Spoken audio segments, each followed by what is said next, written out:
انتہائی محترم مسلمانانو ورونو تیرو 2 هفتو نه مسلسل دغه میډیا په ذریعه سره یو توپان شروع دی. یو یلغار روان دی، تاسو که کتلی وي یو کس دی چې هغه څه حیثیت لري هم نه علمي حیثیت شته دی نه ذاتي حیثیت شته دی او د مختلفو مراحلو نه هغه تیر شوی دی. یو وخت کې هغه و چې د شرکیات او عقاید او نظریات یې لرل، بیا د هغې نه پس دغه نورو خلکو ته ورغلو، د هغې نه پس دغه نورو ته ورغلو. اوس یو پراپیکنډه هغوی شروع کړې ده چې دا سړی مخکې حنفي و، د دې نه پس لاړو دی وابي شو او په میډیا پورې باندې که دا خبره تر دې حده پورې محدود وې چې د خپل وابیت اعلان کولی او بدره دی په احنافو پسې نه ویلی، خصوصا د حضرت امام اعظم ابو حنیفه رحم الله د تقلید په حوالې سره هغوی د میډیا په ذریعې سره د هغوی بعضې شیخان لګیا دي یو دغسې تصور پیش کوي چې د مونږ احناف په یو شرک کې اخته یو مبتلا وي، نعوذ بالله. دوی یو دغسې تصور په دې وخت کې پیش کوي چې احناف نه څه دلیل لري نه څه بل څیز لري، بس یو ړوند تقلید دی چې ور روان دی. حالانکې مخکې تاسو ته ما وضاحت کړی دی، ګورئ یو ړوند تقلید دی یو بنا تقلید دی. مونږ بنا تقلید کوو الحمدلله، او هغه دغسې چې یو ړوند په بنا پسې روان شوی هغه ورته لار ورښیي ځي پسې. یو اندی تقلید دی چې ړوند په ړوند پسې روان شي. مونږ الحمدلله په اجتهادي مسایلو کې په یو مجتهد ماهر امام پسې ورپسې یو. اهل سنت والجماعت 4 مذاهبه، اگر 4 امامانو ائمه مجتهدین حضرت امام اعظم ابو حنیفه رحم الله، حضرت امام مالک رحم الله، حضرت امام شافعی رحم الله، حضرت امام احمد ابن حنبل رحم الله، د امت اجماع او اتفاق دی په دې خبره چې دا 4 واړه امامانو مجتهدینو ما ته الحمدلله په امام مجتهد پسې ور روان یو. د امت اهل سنت والجماعت په دغه ائمه مجتهدینو پسې ور روان دی، لکه ړوند چې په بنا پسې ور روان وي دغه په رهنمایي کې مخکې ځي او دیو اندی تقلید کوي. هغه چا پسې ور روان دي نه خو خپل غریبان مجتهدین دي او په چا پسې ور روان دي نه هغه مجتهدین دي. مثال هغه دی چې ړوند په ړوند پسې روان نو هغه ړوند خپله هم غرق او تباهي دام ځان سره غرق کړي. د دې وجې نه د دې خلکو اخرنی منزل انکار حدیث، د دې خلکو اخرنی منزل د ګمراهي او تباهي وي، کله قادیانۍ شي کله په بل طرف راشي. الله تعالی دې موږ زموږ حفاظت وکړي. ګورئ محترمو، دا خلک یو تصور پیش کوي. بله ورځ د دغه ګونګوټ ما یو کلیپ اورېدو، دی لګیا دی وایي تر اوسه پورې موږ قرآن حاکم نه ګڼو، تر اوسه پورې موږ احادیث حاکم نه ګڼل، وایي فرق څه وشو موږ دلته رالو اوس موږ قرآن او حدیث حاکم ومنل. زه ورته ډېر تعجب کې وشوم، ډېر حیرانه وشوم. اوله خدا ده دا خلک فهمي ورکوي. مونږ امام اعظم ابو حنیفه رحم الله پالو کوو څه کې مونږ دغه تقلید په څه کې کوو. بنیادي خلک په دې سې ځان نه پوه کوي. دوی یو تصور دا پیش کوي چې یو طرف ته امام ابو حنیفه رحم قرآن حدیث دی، بل طرف ته امام حنیفه فقه ده. یو طرف ته الله او رسول دی، بل طرف ته امام دی. الله او رسول پرېښودل، امام د هغې مقابله کې اخیستل، قرآن او حدیث پرېښودل او فقه اخیستل په مقابله کې دغې ته تقلید ویلی کېږي. حالانکې موږ بار بار وضاحت کړی دی، خپلو کتابونو کې هم کړی دی، خپلو تقریرونو کې هم کړی دی چې که یو څوک په دې معنی باندې تقلید کوي چې د الله او رسول مقابله کې کوم امام بدي، د قرآن او حدیث په مقابله کې کوم فقه بدي، موږ بل کوم کتاب باندې موږ لا شک فی کفري، د دې سړي په کافر کېدو کې د په کفر کې هیڅ قسمه شک نشته دی. کتابونو کې خبر لیکلي دي، موږ بار بار د دې خبرې وضاحت کړی دی، خو صرف دغه ظالمان د خپل جهل نه د خپل ضد د وجې نه دا خبره بار بار راغلي په مونږ باندې پټ کړي. ظلم دغه کوي. دویم تاسو به وګورئ زمونږ کتابونه لږ راواخلئ، زمونږ کتابونو تعریفات څه کړي دي. مونږ بار بار حالانکې دغه ظالم خلک دیو ته خبره پټوي. کاش کړي امت ته دیو صحیح خبره ورغولې وی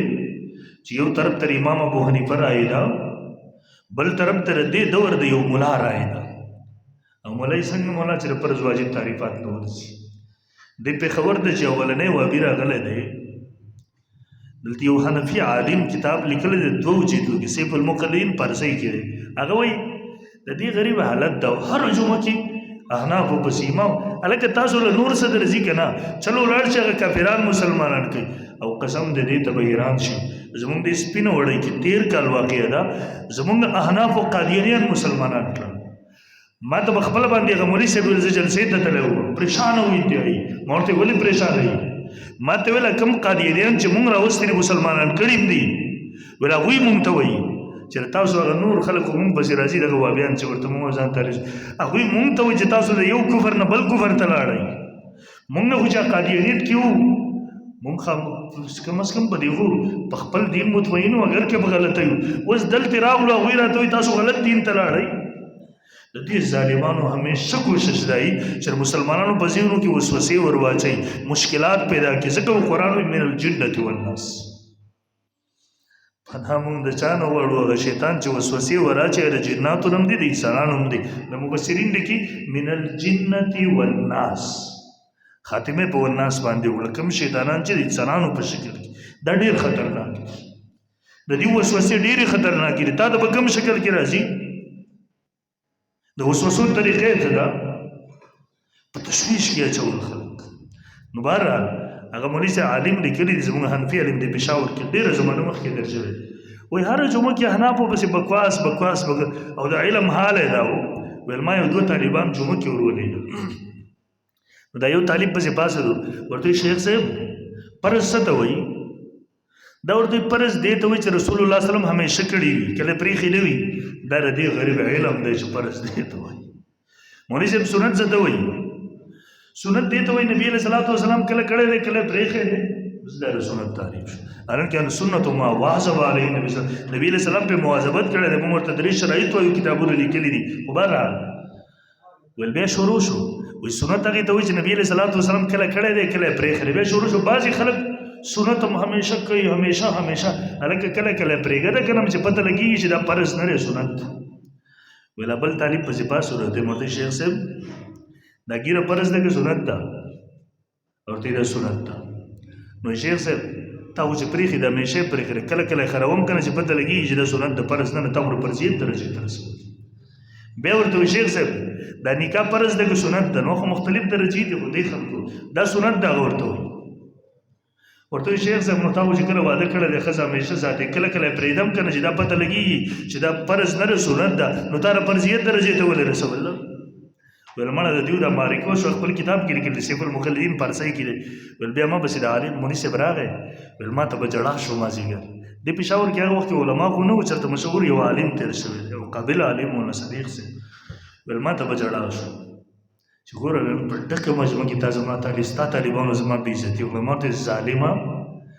علمیت دې دومره دی چې د فرض سنت تعریف نه درځي او امام ابو حنیفه به ستا خوله چې ګولاویږي په امام ابو حنیفه ګولاویږي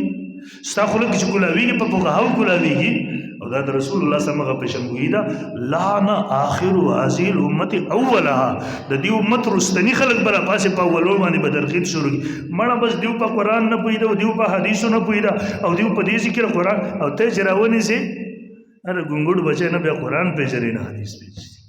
حتی چې تعریف هم غریب ته نه ورسي نو بر مهارس کوو دا تصور دا پیش کوي قرآن حدیث پرېښودل امام پسې روانې ته زمونږ کتابونه وګوره زمونږ تقریرونه واوره مونږ څه وایو زمونږ ټول امام شاه ولی الله رحمه الله دې باندې مستقل کتاب لیکلی عقد الجید فی احکام الاجتهاد والتقلید ناقل له شاه صاحب د ماهرینو نه هغه تعریف کوي التقلید اتباع الروایت دلالتا د ماهر شریعت پر رهنمایي کې په شریعت باندې عمل کول دې ته تقلید ویل کېږي دا مونږ تاسو مونځ کوو که نه یو امام باقي مقتدیان دي امام هم د الله عبادت کې زر مسلې وضاحت نه کوم صرف تمهید په طور د سوالات ته راولم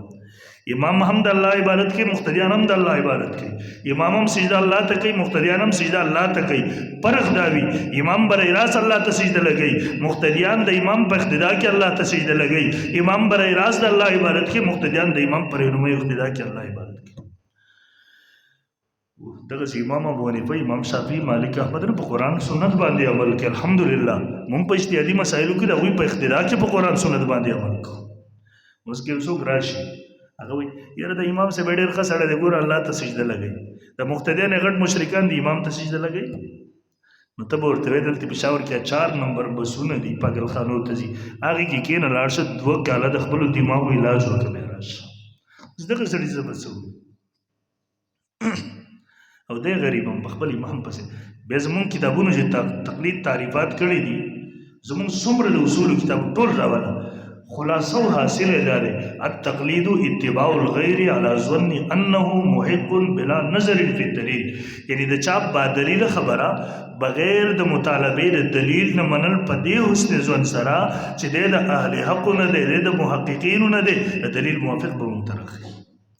زغه تفصیلات د نوم نو ورزم ځکه مخکې ما تاسو ته کړل د وصل خبر نه پاتې کیږي دې خلکو تیر ځم ما تاسو ته ویلي د چا په عقلیاتو بسې مور بسې کی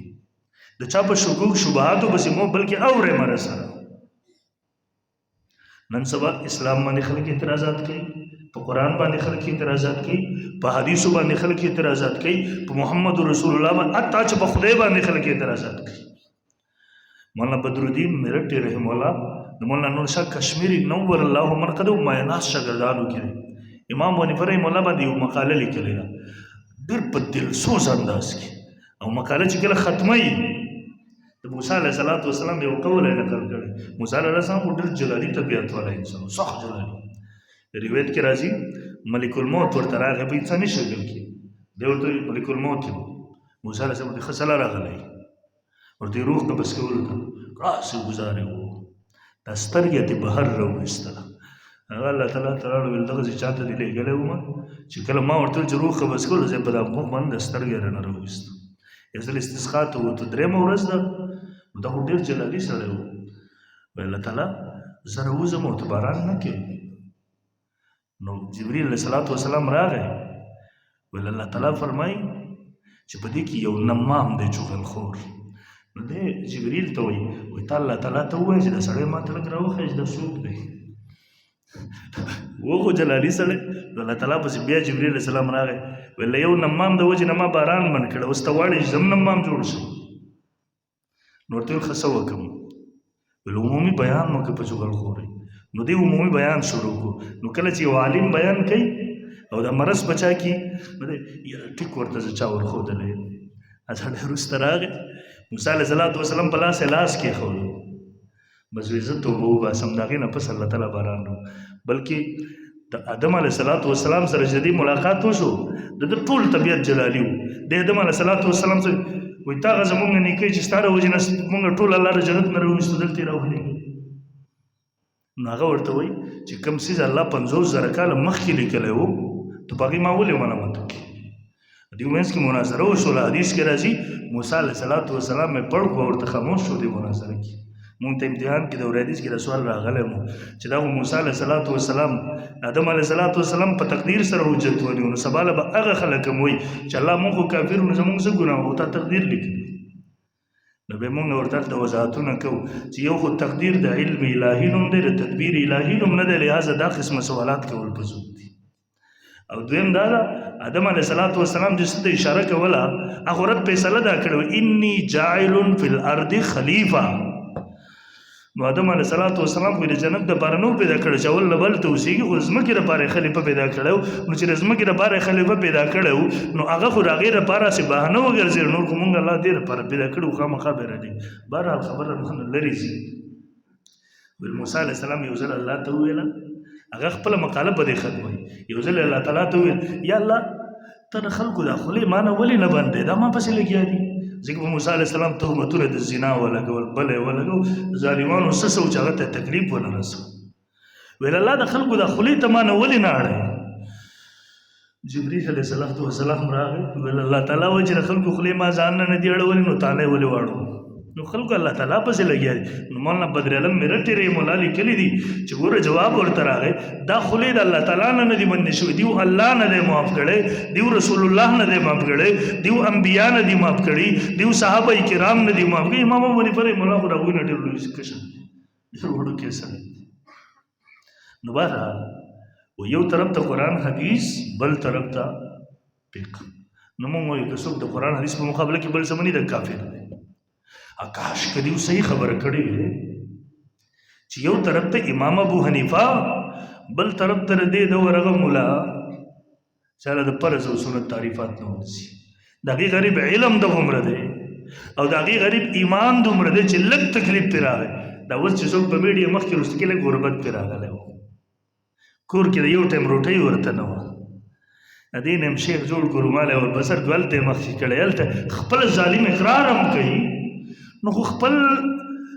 ته په ګېډه باندې موړ کړې فلحال هغوی ته غوړ زیړ کړلې نو ظالمه امام ابو حنیفه رحمه الله ولې ته ټارګېټ کړې هغه مذهب ولې ټارګېټ کړې تر اوسه پورې خو تا په دې خپل ژوند تېر کړی دی او که ته به دغه څیز نه پوهېږې راشه چې مونږ دې پوهېږو دغه دښمني ولې کړې و مونږ ته پته ده دغه خلک منکرین حدیث دي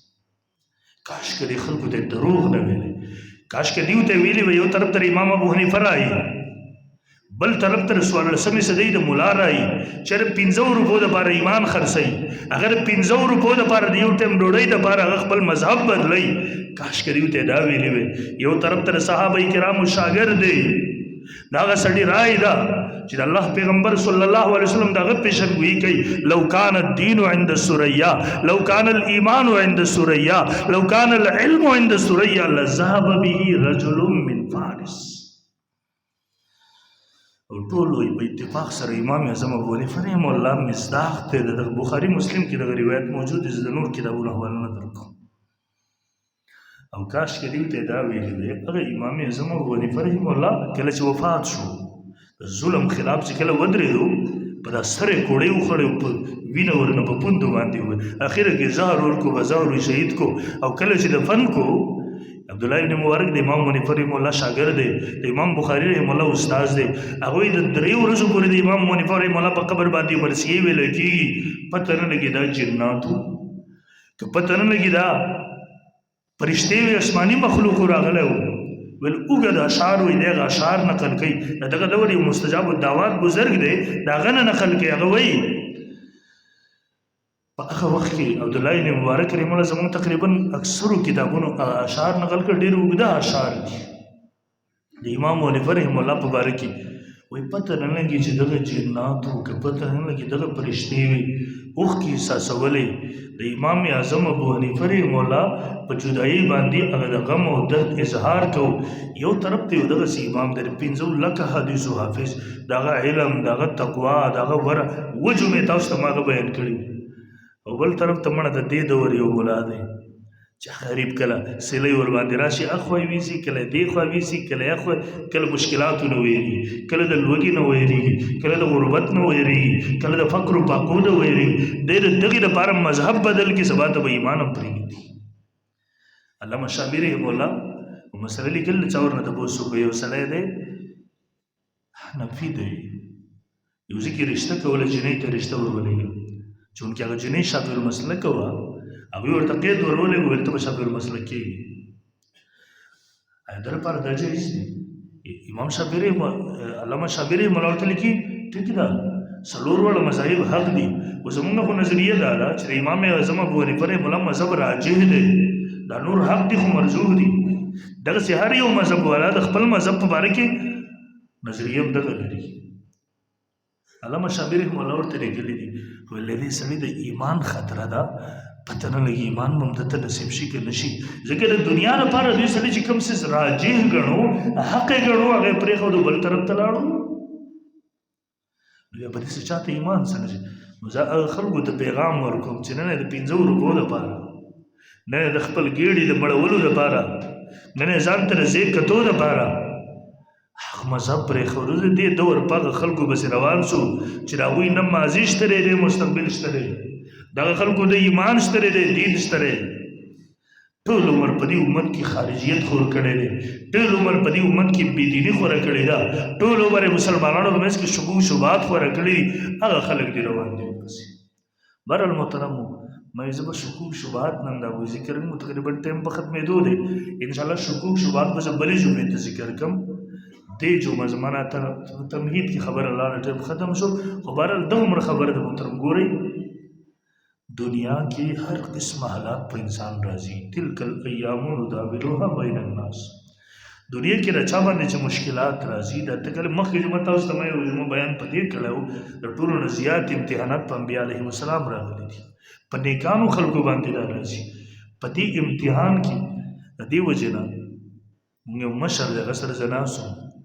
هغه یو ډېره ښایسته خبره وکړه یو سړي د استقامت دعا وکړه نو دی ورته وایي د استقامت دعا مه کوه بس د عافیت سوال کوه د استقامت دعا وختو مطلب دا دی چې ته به خپل امتحانات غواړي استقامت ضرورت له بیخي چې به ته امتحانات به راځي نو مونږ خلک پروردګار امتحانات هم را باندې مه راوله د عافیت معامله را سره وځي که مونږ کمزوري یو مونږ د څوارلسمې زدی خلک یو مونږ خلک بیا دنیا ته راټینګېدلی یو مونږ خلک بیا د معمولي دمکي نه یېرېږو مونږ خلک بیا د مرګ نه یېرېږو مونږ خلک بیا د مشکلاتو نه یېرېږو د دین په باب کې بیا مونږ ډېر کمزوري یو نو پروردګار ډېره د عافیت او د معافۍ معامله زمونږ سره وکړي مونږ هغه خلک نه یو چې مونږ به هغې ته ټینګ شو د دې وجې نه دغه خلکو ته مونږ وایو سبا ته به ایمان هم ترلاسه و دې اخرنی منزل سټیشن هم دغه دی خو بهرحال په خپل دین په خپل عقیده په خپله نظریه په خپل مذهب به مونږ کلک ودرېږو انشاءالله د چا د شکوک شبهاتو نه به نه متاثرېږو د دې څه شکوک شبهات دي قسم دی مونږ چې واورو خندا راله راځي پسې هغه خبرې کوي چې د سلو پیرونه موږ زیات جوابات کوي بیا بیا بیا بیا هغه څیزونه راخلي ظالمان نور خو ورسره څه وینه صرف د خلکو ذهنونو کې شکوک شبهات انشاءالله د هغوی د شکوک شبهاتو باندې زه به دې جمعه کې خبره کوم مانه تمهید کې خبره ووت ختمه شوه انشاءالله را روانه جمعه کې د تفصیل سره د هغوی شکوک شبهات چې کومه په دا میډیا په دې خپاره کړي دي را روانه جمعه کې بس د هغې جواب کوم الله دې موږ ته عمل کولو توفیق راکړي